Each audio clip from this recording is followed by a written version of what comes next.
let's talk a little bit about the present. So why don't you introduce the next scotch? The Jura is a 10-year, and I'm going to give a shout out to Pour More. My wife subscribed to a monthly whiskey subscription for me for the holidays last year, and for my birthday 3 months later, she continued it. So I've been getting scotch and different types of bourbon once a month, so it's been really really interesting. It comes with this tasting notes with every month, every delivery, with a little recipe and some tasting notes. It's been a phenomenal experience, so shout out to Pour More. That's awesome. Appreciate it, brother. Yeah. And tell Heidi I said thank you. Oh, I will. We won't be able to enjoy this if she didn't do that. That's right, that's true. Oh. All right, cheers. Cheers.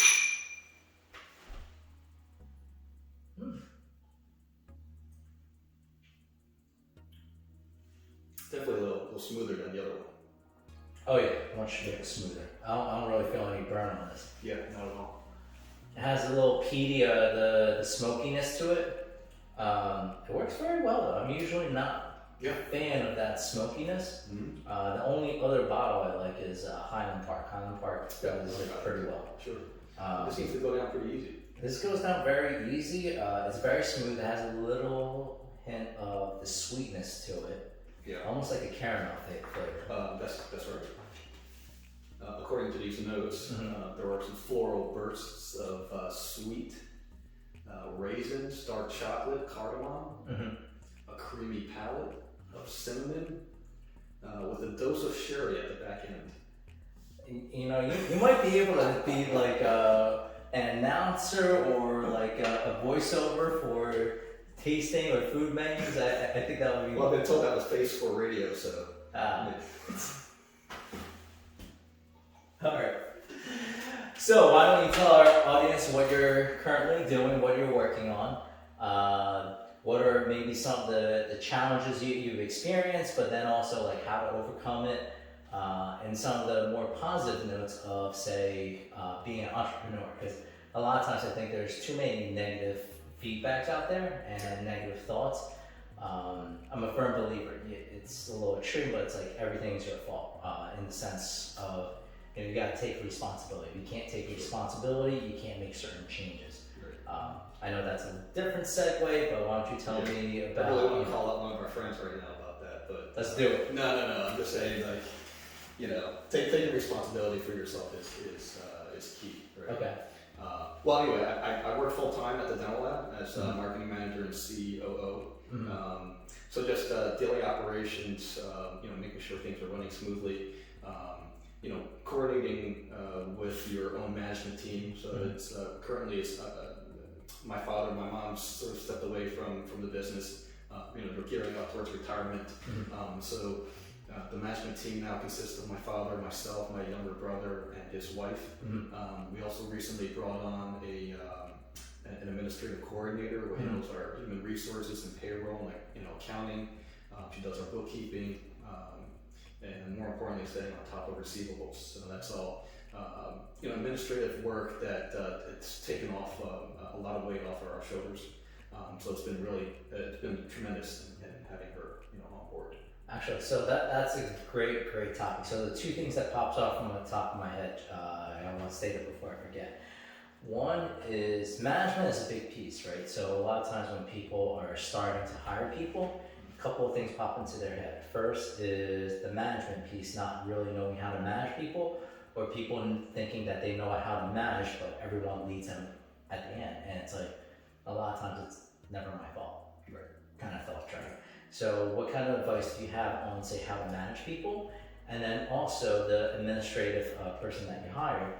I know a lot of the business owners out there that are just starting off, they tend to try to do everything themselves, right? That's trying to think of cost savings, things like that. So can you talk a little bit about your experience about hiring? I know it's already a positive experience, but a little bit of the details on how hiring an administrative person allowed you to focus in your business. Well, having her there, it's been a tremendous help. Okay. does take off a lot of responsibilities and time and effort on the owner's part, or there's so much that happens throughout the course of the day. So I can't really answer to say that it's made me focus on the business more, because we're so enveloped in daily operations, as any owner should be. But I think it comes to a point where you just can't handle everything, and that's just the fact of a growing business. And hopefully your businesses are growing, where you have this opportunity to tell yourself, hey, I'm already working 10 hours a day, and then I get home and then I have 2 more hours of back end paperwork to do, or administrative work to do, or I'm worried about there's too much work, and now I have to worry about hiring and training new employees, and I'm worried about collecting from customers in order to pay existing employees and so on. It's this ongoing struggle. It's a different type of rat race that you're in. So there's so much going on a daily basis. But it comes to a point where you have to tell yourself, I can't handle everything. You're wearing, 16 hats every day anyway, already. You have to delegate, 1 or 2 or 3 of them to different people. I think the advice is to let go a little bit of responsibility. Nobody's going to do it the way you do it. Nobody's going to do it 100%. I mean, it's difficult for us to tell ourselves, to hold ourselves accountable, when we make a mistake, because it's me. I made a mistake, I'll make it up for it some other way, either to yourself, to a customer, to an employee, right? You can just tell them, hey, I made a mistake, I owe you $50 next week, or whatever it is, right? Or we screwed up, we ordered the wrong thing, I'll upgrade it at no charge, so it's easy for us to tell ourselves, that I did something wrong, and this is how I'm going to make up for it. It's harder for us to delegate those responsibilities, and then watching those people make the mistake, and it's like, hey, I can do 16 things at the same time. I'm only giving you 2 or 3 responsibilities, and you're screwing it up. It's hard. It's hard to justify that. You got to get over that hump. That hurdle. So you can't take on everything. So I think the advice is you can't take on everything. And even though you're holding them responsible and accountable for what you've asked them to do, is to have some leeway. There's accountability, but you know that you can't do everything yourself in a certain amount of time, and you have to delegate. So you have to delegate. Tell yourselves that if what your time is worth and what you're paying them, justify that so that it does relieve a lot of stress and a lot of headaches.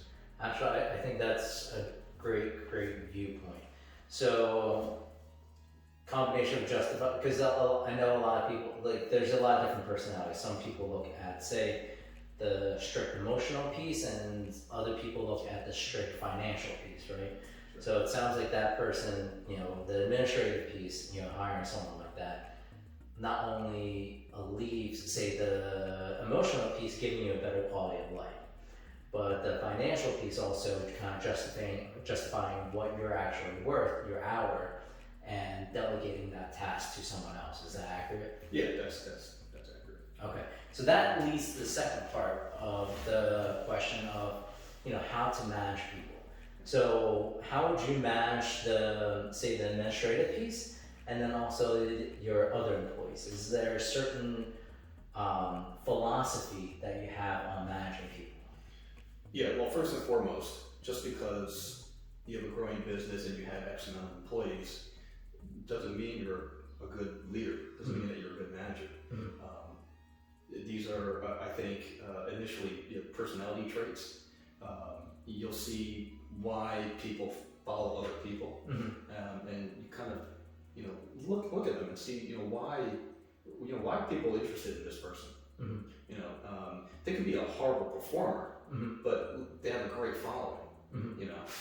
So just because you're good or bad at your job doesn't make you, that doesn't necessarily mean that you're a good manager. And some people, when presented with the opportunity, don't want to be a manager. Just because they have a good following of people underneath them doesn't mean that they want the title or responsibility to say, now I'm in charge of these other people. So it's a fine line. I mean, 30 people is not a lot. It's not a big company. I mean, we're a small business by any definition, which is good and bad. I mean, we have funnels of production in certain areas. We have lack of training in different departments. It's a struggle, it's a challenge, and I think in any industry,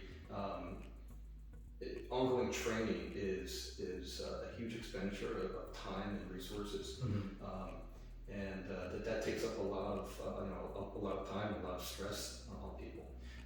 So I think the answer to your question there is that not everybody is made to be a manager, made to be a leader, but as a business owner, you're forced to be in that position.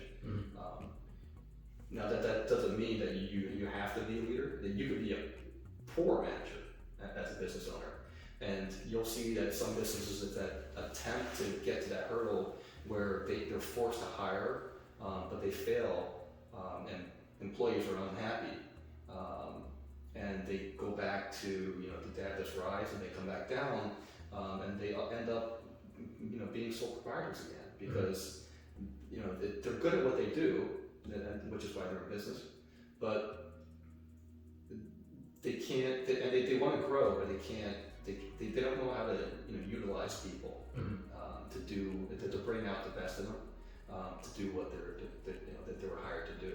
So what advice would you give those particular types of people? Well, it's hard to some owners, some business managers will have a bigger ego than others, right? Not everybody's open to being coached, right?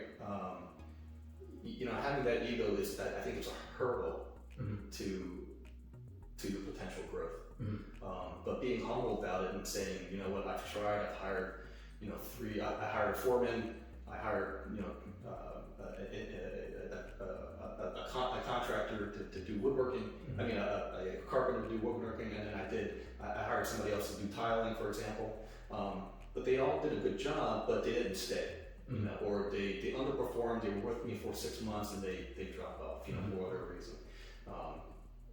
It could have been them. It could have been the owner. It could have been a combination of things. But it's I think you really have to look at yourself and see, where, again, going back to that whiteboard, is where do I want to be and how am I going to get there?